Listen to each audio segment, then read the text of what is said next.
وہ شرائط کے ساتھ جائز ہے. الغرض وہ مردے کے پاس گئے. سرکار غوث اعظم نے کہا کہ اس کا انتقال ہو کے 100 سے 150 سال ہو گیا ہے.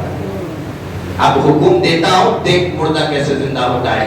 میرے آقا کی تو دور کی بات ہے، ان کے غلاموں کی شان ہے، ایک ٹھوکر لگائے تو مردہ زندہ ہو جاتا ہے. سرکار غوث پاک نے ٹھوکر لگائی اور کہا کہ خود بإذن اللہ، اللہ کے حکم سے اٹھ کھڑا ہو جا. تو دیکھا کہ پتا ہے بیچ میں سے شاخ ہوئی اور مردہ اٹھا اور سرکار غوث پاک کی خدمت میں حاضر ہو گیا.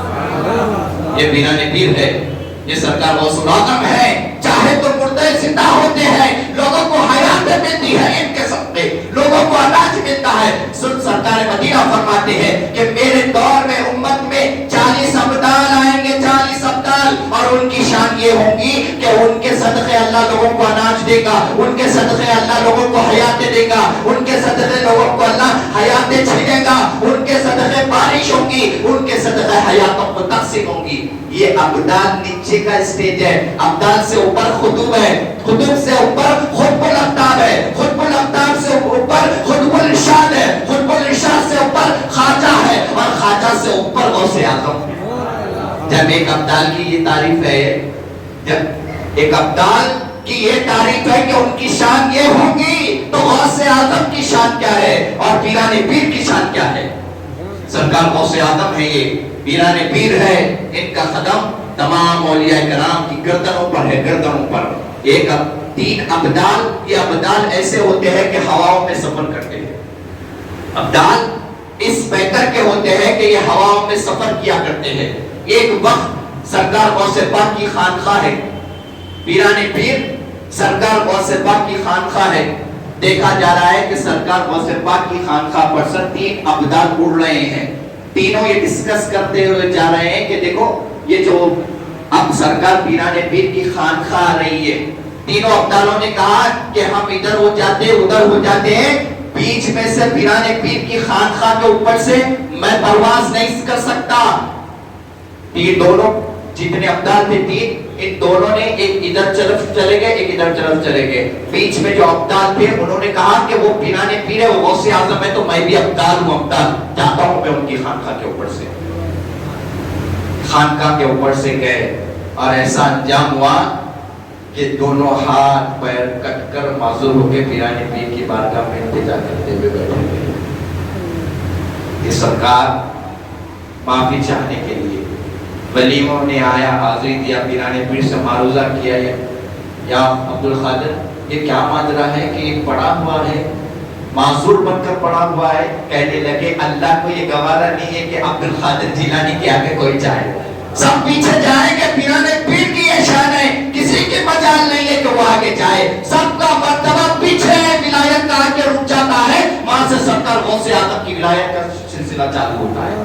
سب کی ولایت جہاں رکتی ہے، پیران پیر سرکار غوث اعظم واس کر رہے ہیں. 70 ہزار مجمع ہے پیران پیر کے واس میں. مجمع میں دیکھ رہے ہیں کہ بارش اچانک ہو گئی.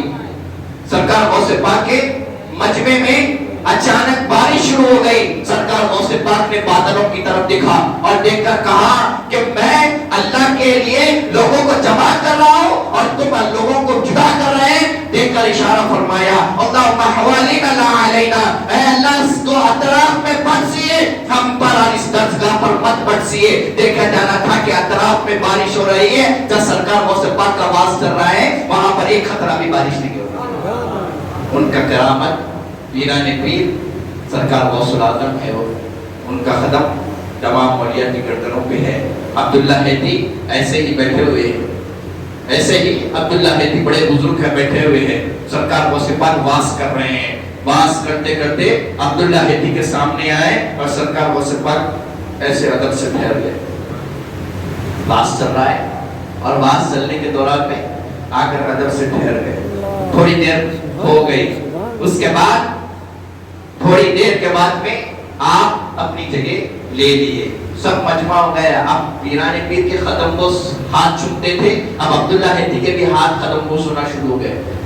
کچھ مریدین نے کہا حضرت آپ کا معاملہ سمجھ میں نہیں آیا، کیا ماجرا تھا ایسا کہ آپ واس کرتے کرتے اٹھ کر گئے اور جا کر ٹھہر گئے. جا کے کہنے لگے جاؤ عبداللہ ہیٹی سے پوچھو، جا کے پوچھو کیا وہ سرکار مدینہ کو خواب میں دیکھ رہا تھا یا نہیں، جاؤ جا کے پوچھو، اس کو نیند لگ گئی تھی اور دیکھ رہا تھا کہ میری مجلس میں سرکار مدینہ آئے ہیں، اسی لیے میں ادب سے اس کے سامنے جا کر ٹھہر گیا۔ جا کے عبداللہ ہیٹی سے کہنے لگے پیرا نبی نے ایسا فرمایا، آپ نے سنایا، بے شک وہ روشن ضمیر ہے، ہم ان سے کیا چھپا سکتے ہیں، وہ روشن ضمیر ہے، ہم کیا ان سے چھپا سکتے ہیں۔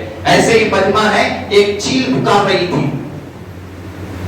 ہمارے پاس عالم دین جب باز کرتے ہیں تو ہمارے اہل سنت میں ادب نہیں ہے، ان کا باز کس طریقے سے سننا چاہیے۔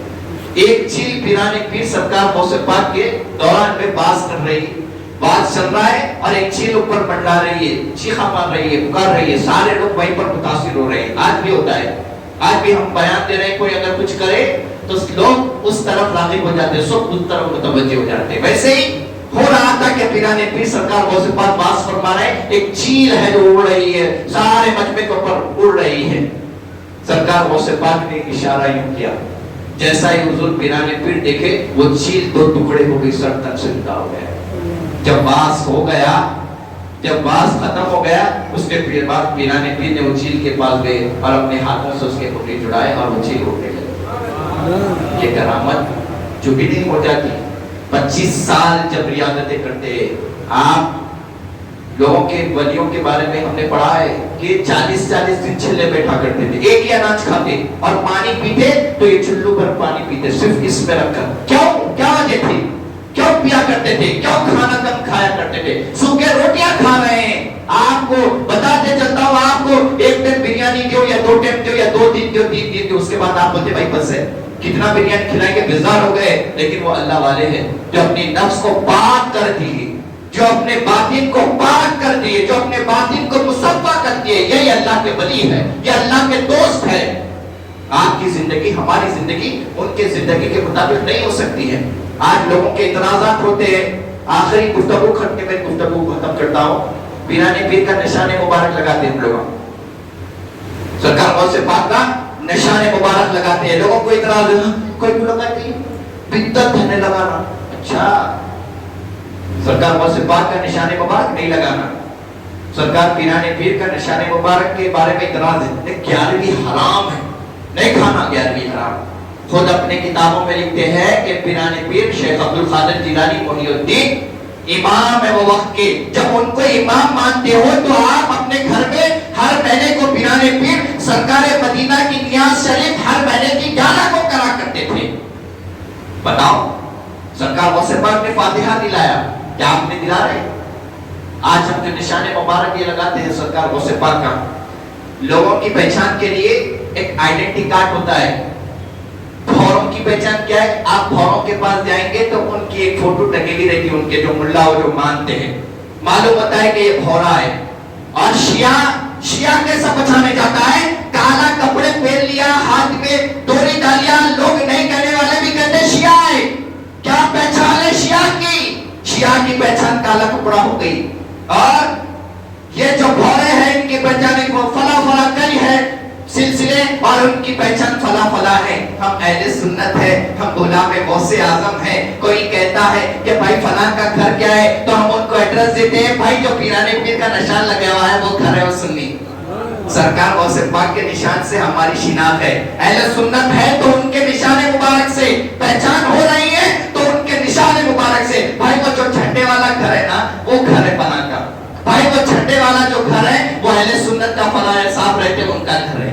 یہ شناخت ہے ہمارا، پیران پیر کا نشان مبارک اہل سنت کی شناخت ہے، آئیڈینٹی کارڈ ہے۔ یوں جو پھرا ہوا رہتا ہے، جو فاتحہ درود حرام کہتا ہے، انہیں تو نشان مبارک دیکھتے ہی چلے جاتا۔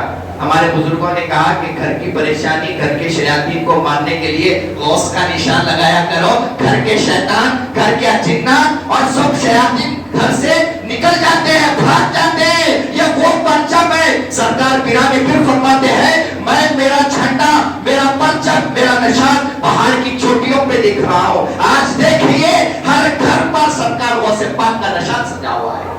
جو غلام غوث اعظم ہیں ان کے گھر پر بھی پیرانے پیر کا نشان مبارک ہے، اور یہ ہماری پہچان ہے۔ جو نہیں لگاتے سمجھ جانا کہ یہ کس کی اولاد میں سے ہے۔